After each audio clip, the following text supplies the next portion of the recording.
இந்த ஆண்டு கூட நிச்சயமாக நோன்பு இருக்கலாம் என்று தான் நான் கருதி கொண்டிருக்கிறேன்.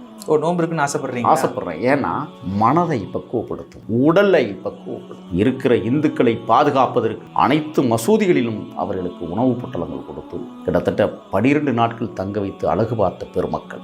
இஸ்லாம் மனிதனை பக்குவப்படுத்தும், இஸ்லாம் மனிதர்களை ஒற்றுமைப்படுத்தும். நான் கோவை மத்திய சிறையிலே இருக்கிற போது 11ஆம் பிளாக்கில் மேட்டு பிளாக் என்ற ஒரு இடத்திலே அல்லுமா போராளிகள் தங்கியிருந்தார்கள். அவர்களை அங்கே அடைத்து வைத்திருந்தார்கள். இந்த நோன்பு அவர்களுக்கு ஆரம்பிக்கும் போது நான் அங்கே தான் இருந்தேன். தினந்தோறும் என்னென்னா ஒரு சட்டியில் எங்களுக்கு கஞ்சி வரும். தினந்தோறும் நாங்கள் இதுக்காக என்ன செய்கிறதுனா, ஏன்னா இங்கே கஞ்சி வருதுன்னு சொன்னால் அதில் கொஞ்சம் கறி கலந்துருக்கும், அது ஒரு சுவையாக இருக்கும். அன்றைய சூழலுக்கு எங்களுக்கு அது ஒரு புனிதமான உணவாக தென்பட்டது. ஏன்னா சிறை சாப்பாடு எவ்வளோ மோசம் என்பதை அங்கே இருந்து சாப்பிட்டவர்களுக்கு மட்டுமே உணர முடியும்.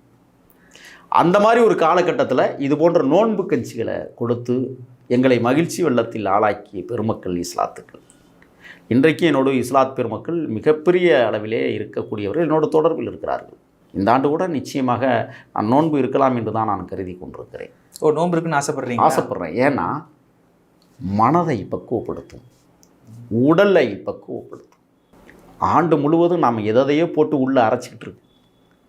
ஆனால் இந்த 48 நாட்கள் அதற்கு ஓய்வு கொடுக்கிற நாளாகத்தான் இந்த புனித ரமலான் மார்க்கம். இன்னொன்று சகோதரத்துவம், ஒருவரை ஒருவர் கட்டி ஆரத்தழுவி இறைவனை அந்த வேண்டுகிற அந்த இடம் உண்மையான மார்க்கமாக அவர்கள் சொல்கிற உருவ வழிபாடு இல்லை. நீங்கள் எங்காவது இஸ்லாத்தினுடைய தலைவர்களுடைய சிலையை வைத்து எங்காவது வழிபட்ட வரலாறுகளை பார்த்ததுண்டா? காயிதமில்லத்து எவ்வளோ பெரிய மாபெரும் தலைவர், எங்கேயாவது சிலை இருக்கா? மார்க்கத்தை உள்வாங்கி கொண்டதால் இறைவன் ஒருவனே என்கிற தத்துவத்தை இந்த உலகத்திற்கு தந்தவர்கள். அவன் எப்படி வேண்டுமானாலும் இருப்பான், அவனுக்கு உருவங்கள் கிடையாது. ஆக இந்த மார்க்கம் ஒரு மிகப்பெரிய புனிதமான மார்க்கம்.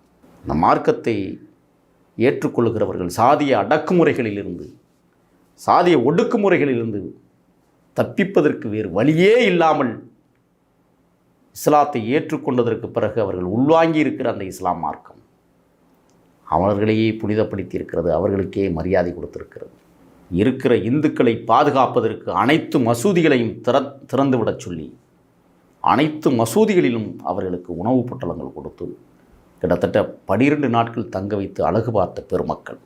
இஸ்லாம் மனிதனை பக்குவப்படுத்தும், இஸ்லாம் மனிதர்களை ஒற்றுமைப்படுத்தும், இஸ்லாம் மனதை தெளிவுபடுத்தும்.